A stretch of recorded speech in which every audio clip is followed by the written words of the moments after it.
સુખ જીવન જગ જસ જડ ન રકે.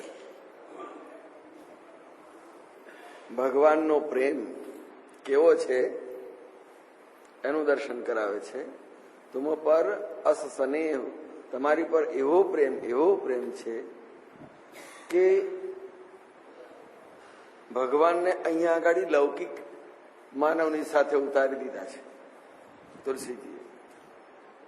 એ સામાન્ય માણસ જાણે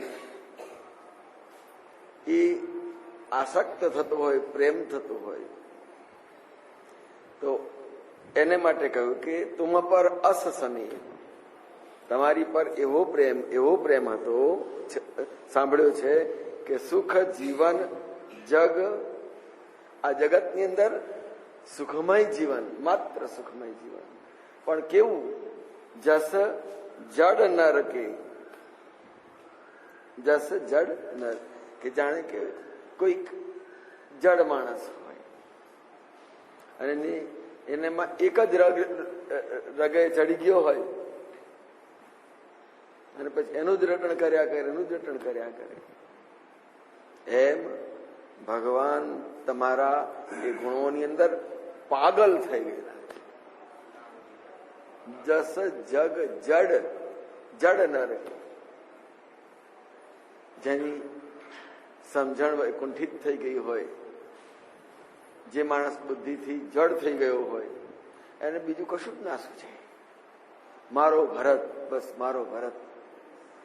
એક જ વાત, જાણે સ્નાન કરતી વખતે ડૂબકા લગાવતી, ડૂબકીઓ મારતી વખતે પણ ભરત ભરત ભરત ભરત નામ સ્મરણ કરે.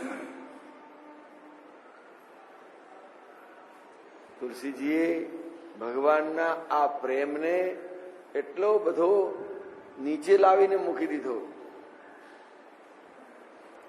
કે ભગવાન ભરતજીના પ્રેમની અંદર જાણે પાગલ હોય, બીજું કશું જ ના સૂઝતું હોય.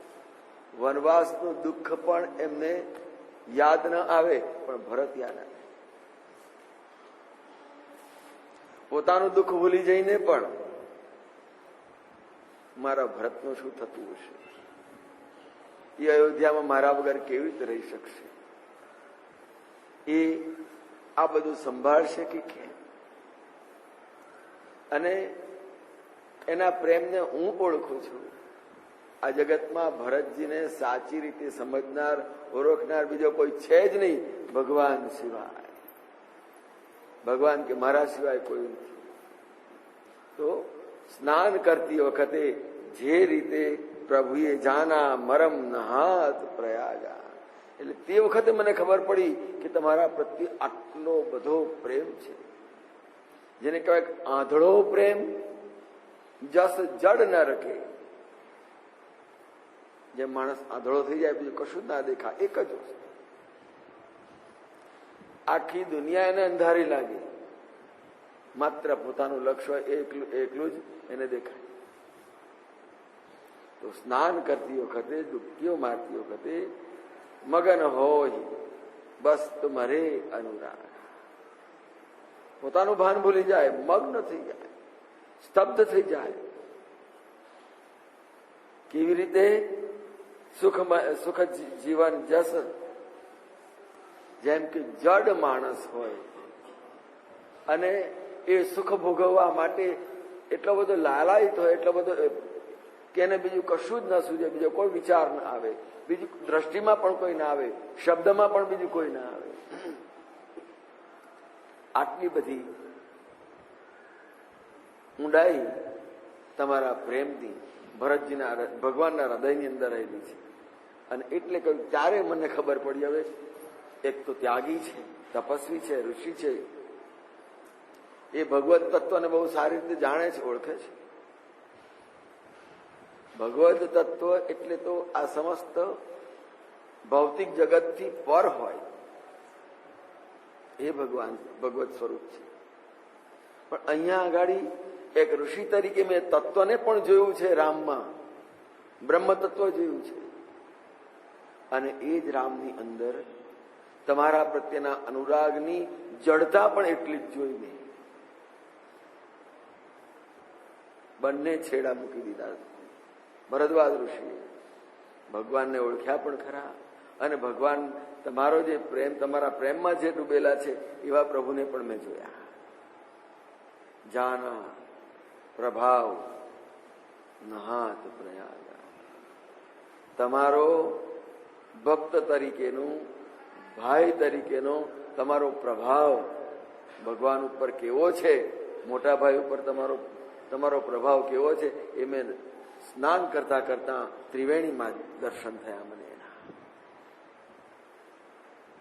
ભગવાનની અંદર અનેક લીલાઓના દર્શન થાય, એમ ભરતજીના પ્રેમની લીલાના દર્શન પણ ભરદ્વાજ ઋષિને.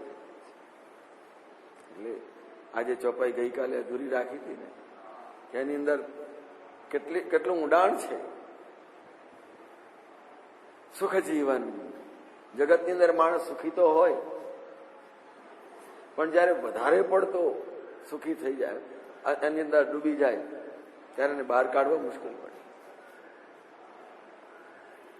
બુદ્ધિશાળી હોય ત્યાં સુધી વાંધો નહીં, ડાયો હોય ત્યાં સુધી વાંધો નહીં, પણ જયારે એક કરતા વધારે ડાયો થઈ જાય,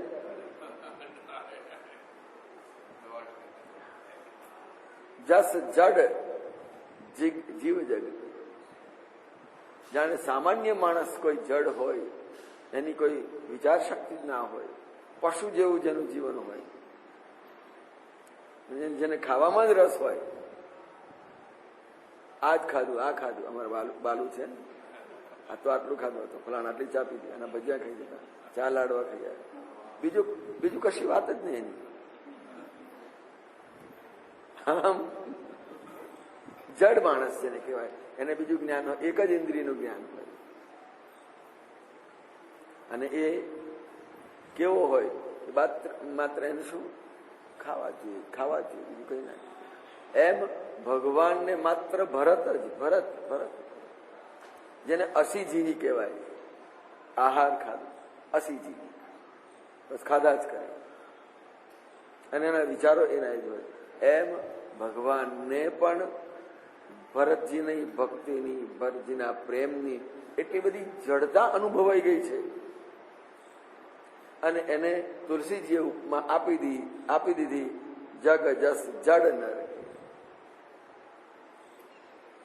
જાણે બુદ્ધિ વગરના માણસની જે સ્થિતિ હાલત હોય એવો પ્રેમ તુમ પર અસસની,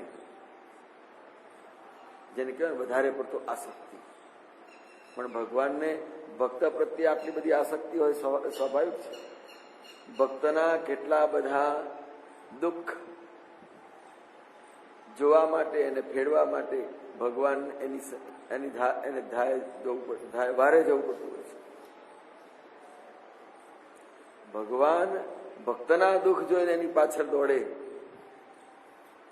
એ કોઈ સુખની પાછળ દોડે પણ દુઃખની પાછળ કોઈ દોડે, તો જે પ્રેમી હોય ને એના દુઃખની પાછળ દોડે એ કેવો ગાંડો.